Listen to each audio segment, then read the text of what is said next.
आपलीच लेकरं आहेत. निसर्गाच्या विरुद्ध आम्ही वागलो असेल तरीही माफ कर बाबा, ह्यापुढे आम्ही निश्चय करू आणि देवीपुढे हेच मागणं मागू. 23ला पण मी आराम केले.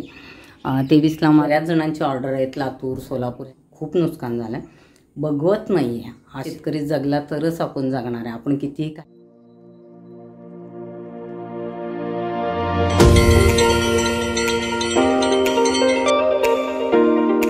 व्हिडिओला सुरुवात करते. स्टिचिंग विथ सुरेखामध्ये सगळ्यांचं मनापासून स्वागत आहे. तर सगळ्यात आधी आपण घटाचं दर्शन करू आणि देवीचं दर्शन करू आणि देवीपुढे हेच मागणं मागू की काही सध्या पावसाचा थैमान आहे ते थांबू दे, कारण शेतकऱ्यांचं खूप नुकसान होतं आहे.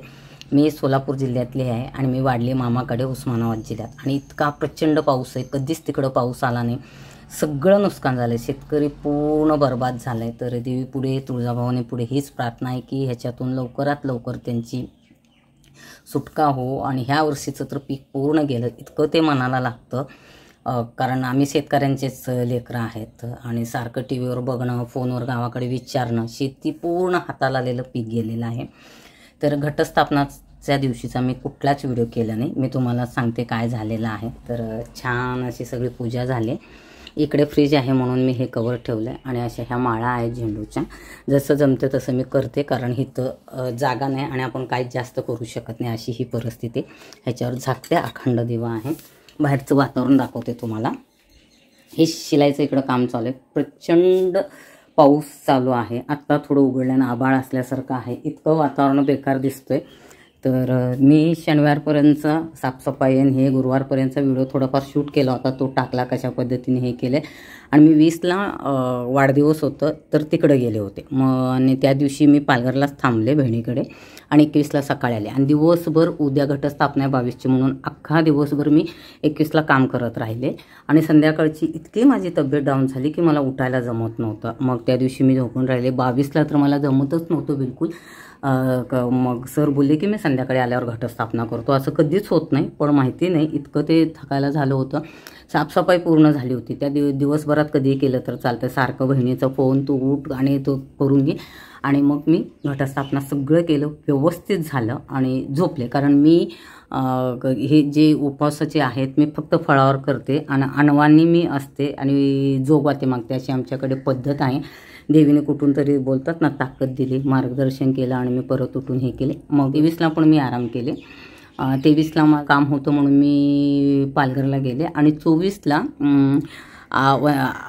हे आनंद आश्रमात गरबा होता. तुम्ही तो व्हिडिओ पाहिलेला आहे. श्रद्धाचा ग्रुप असं तर प्राणयोगा आणि स्पर्श फाउंडेशन आणि सगळं मॅनेज केलं होतं. कसं नाही जायचं, जसं जसं जमलं गेले आणि तिथं पूर्ण तयारी केली. तो व्हिडिओ मी टाकलेला आहे, तो पहा.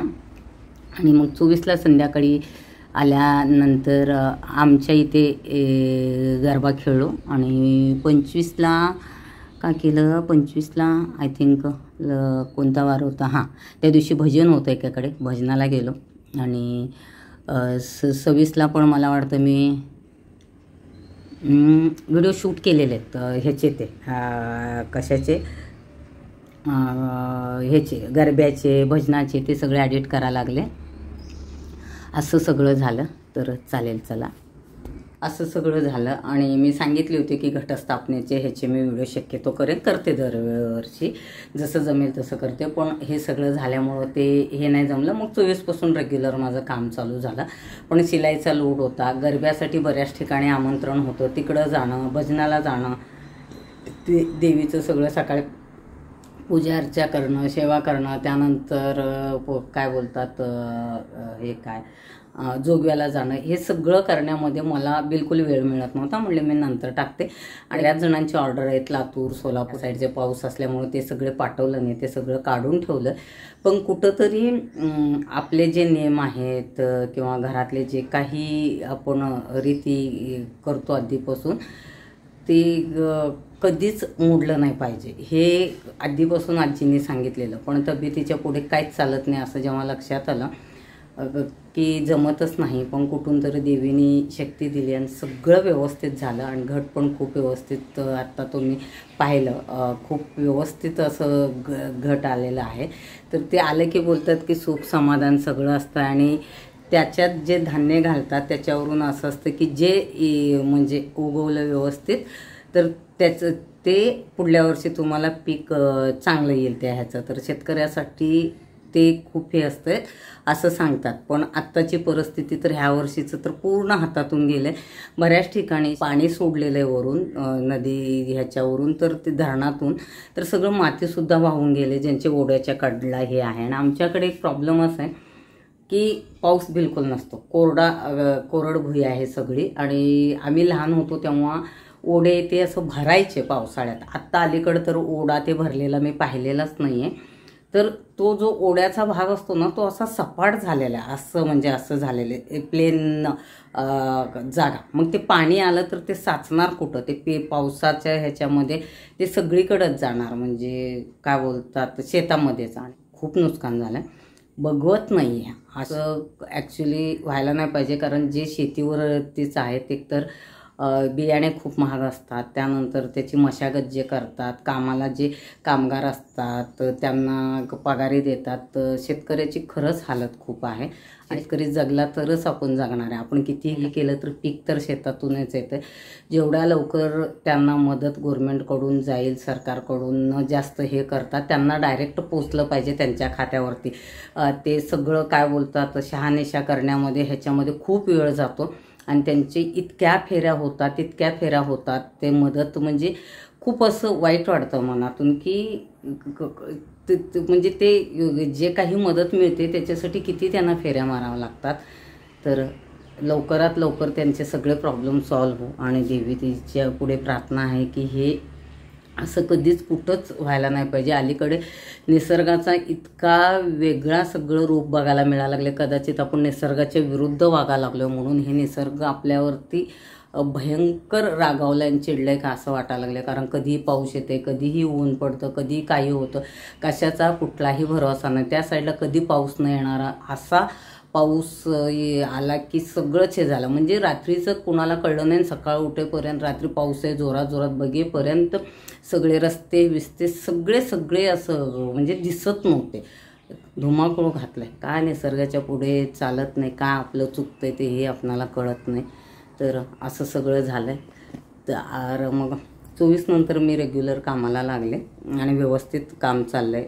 भजनाला जिथं बोलवले तिथं आरतीसाठी, परत गरबा, रेग्युलर ब्लाऊज शिवणं हे आहे. थोडंसं प्रमाण कमी आहे कारण बाहेर जाणं जास्त होतं आहे त्याच्यामुळे. तर असं सगळं चाललंय. तर चालेल, घटाचं आपण परत एकदा दर्शन घेऊया आणि प्रार्थना करू. आमच्याकडे झेंडू आणि आंब्याचे जे पानं असतात ना त्याची अशी माळ करतात. रोजची एक माळ करायची असते. ह्या घाटामध्ये 9 धान्य असतात आणि कलश स्थापना करायचं तिथे. आणि त्याच्यामध्ये 2 छोटेसे मडके असतात. आता तुम्हाला दिसणार नाही, हे जे 2 आहेत ना हे दोन्ही मडके आहेत ह्याच्यामध्ये. तर त्यात 1 रुपया आणि हे सुपारी आणि हे छोटेसे मडके आहेत. गावाकडे खूप मोठे हे करतात आणि ते पाण्याने भरायचं. शेतातली माती आणायची. ही खाली मी केळाचं जे पान आहे त्याच्यावरती ते पूर्ण माती हे करून असं घटस्थापना केलं. रोजचं जे काही आहे फळ नैवेद्य हे केलेलं, ॲपल आणि साखर हे केलेलं आहे. खूप कडक असतं हे, पण जसं जमतं तसं करते. अखंड दिवा ठेवते आणि जे पूर्ण दसरा होईपर्यंत इकडचं जे काही देवाऱ्यातले देव आहेत ते पूजा करायची नसतात, हलवायचं नसतं देवाला असं बोलतात.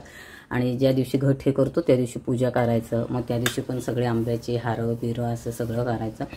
तर आता ह्याच्यात कुठलं पीक आलं आहे, हे 2-3 प्रकारे मुगाचं आहे आणि गहू ज्वारी हे चांगलं आलं आहे. म्हणजे असं हे करतात. तर म्हणजे त्या ह्याच्यावरून पुढे शेतकऱ्याला काय हे होतं ते आहे.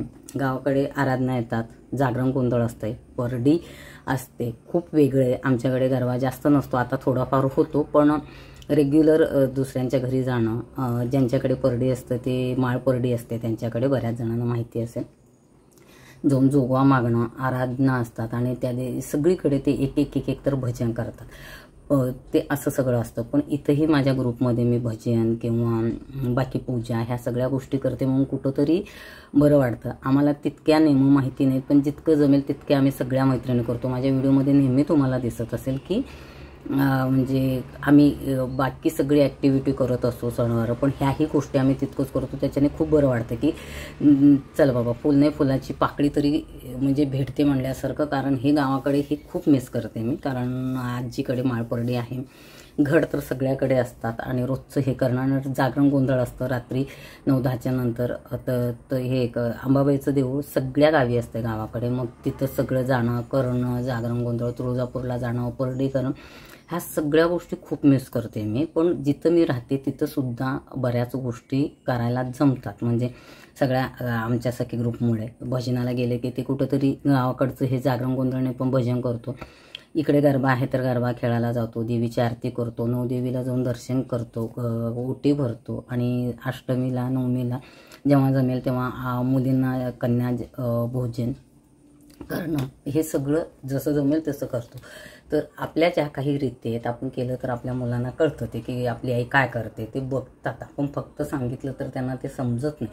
त्यांना आई काय करते हे बघून त्यांच्या ते ह्याच्यात बसतं की हे का असतं. त्या दिवशी मला थोडंसं उशीर झाला तर छोटी बोली, आई ती सगळी पूजा तुझी मांडणार आहेस ते तू नाही मांडणार का, आज मी मदत करते तुला, बरं नाही तर. म्हणजे ते पाहिलेलं असतं दरवर्षी, तर ते त्यांच्या ते डोक्यात असतं की हे आपल्याकडे रीती आहेत आणि आपल्या रीती आपण शिकवायला पाहिजे मुलांना.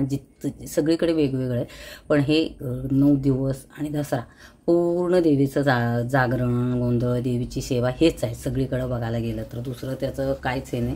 कारण त्या निमित्ताने आपल्याकडं घर स्वच्छ होतं, सगळं पूर्ण कपडे जे काही आहेत घरातले सगळे जे लागणारे ते निघतं.